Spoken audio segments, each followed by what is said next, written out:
Spoiler warning for Agents of S.H.I.E.L.D. Hello, I'm the Infinity Theorist, Quake spin-off enthusiast, and one of the things that has always bothered me about Agents of S.H.I.E.L.D., an otherwise perfect show that deserves an infinite amount of spin-offs, especially ones where Daisy is the main character, a Quake spin-off, if you will, is this: the cracked Earth in Season 5. How's it holding an atmosphere? If gravity is what makes planets spherical, then how long until it naturally comes back together? Would we ever even need Flint? I will talk about this and more in today's very scientific video. To figure out if you could survive, we first have to address the immediate effects. Of course, a large amount of the population would be immediately destroyed. Immediate effects would include earthquakes all over the world and more natural disasters because the mantle and the core are now exposed to the vacuum of space. The chances of human survival are not very high. Of course, we do have the inhabitants of the lighthouse who have already made it to space because they already knew what was going on. Also, all the technology in the world would fail because all power lines are out, and without power, there is no electricity. And without electricity, well, there's no technology. Alright, now that we've covered a brief summary of the immediate effects, let's fast forward 74 years to the lighthouse.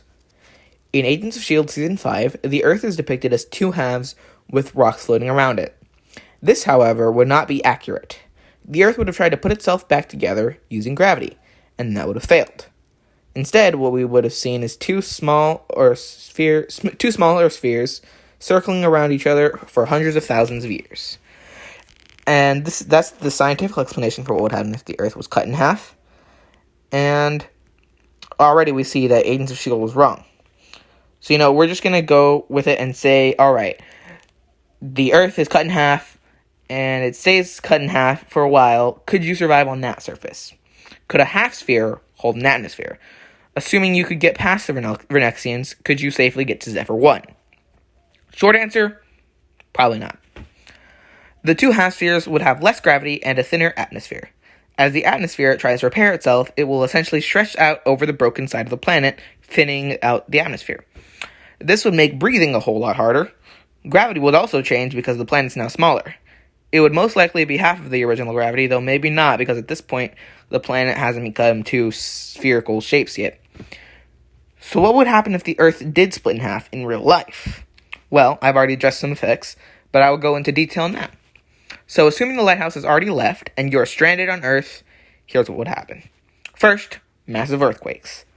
That is obvious. Daisy was one of the suspects of who destroyed the planet.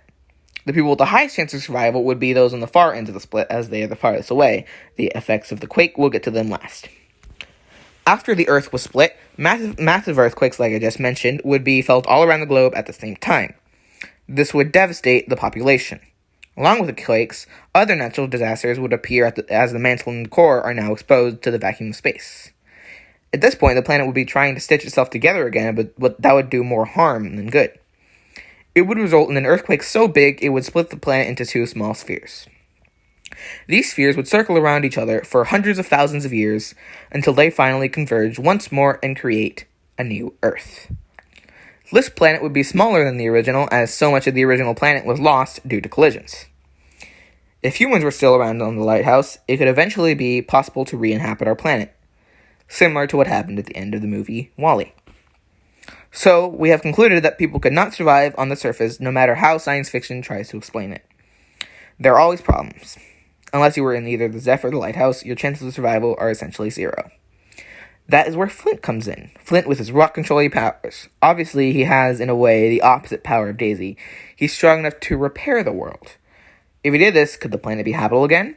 Well, and this is just pure speculation, only backed up by the research I did to figure out if we could survive a split-up world. I would say no. This is just speeding up the process I just talked about. A collision of this magnitude would just result in another huge earthquake, and the Earth would do the two spherical split thing. Unless Flint could gently put the world back together, those people are stuck on the lighthouse for the rest of their lives. There isn't much to do except let nature take its course. So no, you cannot survive on the Agents of S.H.I.E.L.D. Season 5 cracked Earth's surface, and the human race would go extinct. Alright, I know this was a short video, but that's because it's like a 2-week late video, and so I'm sorry about that. Yeah, so you can watch another video by clicking the top left, top right, and bottom left corner of the screen. But before you do that, click the bottom right corner of the screen to subscribe, and click the bell so you can be notified when I upload more videos like this, and some other fun theories and predictions and reviews. And yeah, that is everything I have for today. Goodbye.